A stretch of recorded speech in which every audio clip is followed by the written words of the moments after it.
Parliament में कौमी सलामती का इन कैमरा इजलास, सिविल और अस्करी क़यादत की शिरकत। आर्मी चीफ की आमद पर अराकी ने पार्लियामेंट में डेस्क बजाकर इस्तकबाल किया। इजलास में अस्करी हुकाम की जानिब से कौमी सलामती की मौजूदा सूरत हाल पर ब्रीफिंग दी जाएगी।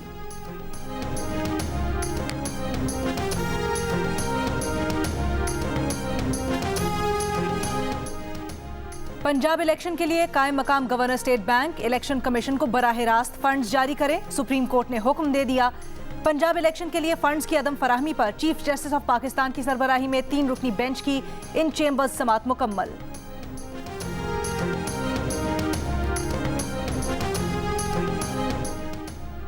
सुप्रीम कोर्ट के अहकामात के बाद कौमी असम्बली का हंगामी इजलास आज शाम तलब। इससे कबल कौमी असम्बली का इजलास 26 मई तक मुलतवी किया गया था।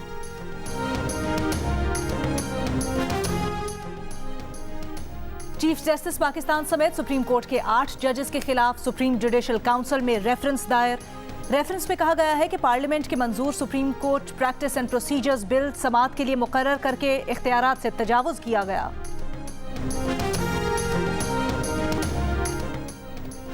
पीपल्स पार्टी के सेनेटर रजा रब्बानी का कहना है, सुप्रीम कोर्ट का ऐसे बिल पर पेश की हुक्म इम्तना देना जो कानून ही नहीं बना, आइन से मुतसादिम है।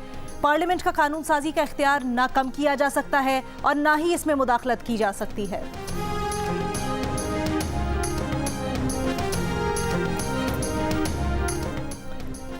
और माहिर फल्कियात का कहना है कि जुमेरात को ईद का चांद नजर आने का इम्कान नहीं। ईद उल फितर हफ्ता 22 अप्रैल को होगी। ईद के चांद की पैदाइश 20 अप्रैल को सूरज ग्रहण के दौरान होगी। सूरज ग्रहण पाकिस्तान और भारत में नजर नहीं आएगा।